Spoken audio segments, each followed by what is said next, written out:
In diesem Erklärvideo sehen Sie, wie Sie das Gleisbild Ihrer Modellbahnanlage in der Central Station 3 als Grafik nachbauen, um dabei den perfekten Überblick über alle Funktionen Ihrer Modellbahnanlage zu haben. Wählen Sie dazu in Ihrer Central Station 3 Gleisbild Bearbeiten.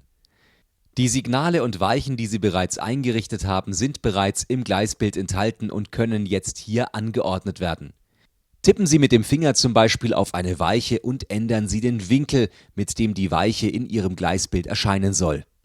Am besten fangen Sie damit an, sodass alle Weichen genau in dem Winkel erscheinen, wie sie später auch auf Ihrer Anlage stehen. Jetzt können Sie die beiden Weichen zum Beispiel verbinden und es entsteht automatisch eine Trasse zwischen den beiden Weichen. Hier können wir jetzt zum Beispiel ein Signal hinschieben. Wenn Sie oben auf Hinzufügen drücken, können Sie einen neuen Gleisbauartikel hinzufügen. In diesem Fall einen ganz normalen Gleisverlauf. Auch hier können Sie mit dem Finger jetzt wieder eine Verbindung malen zwischen dem Gleisverlauf und zum Beispiel der Weiche. Auf diese Art entsteht schon die erste Kurve.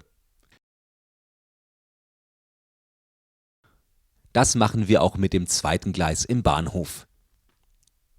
Auch hier muss man den Gleisverlauf nur mit dem Finger an das Ende einer Weiche ziehen.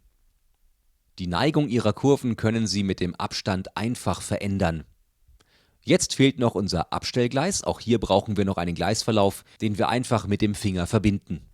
Danach können wir alle Signale positionieren, diese rasten praktischerweise am Gleisverlauf automatisch ein. Und fertig ist das Layout unserer Startpackung als Gleisbild in der Central Station 3. Jetzt können wir alle Signale und Weichen direkt im Gleisbild schalten.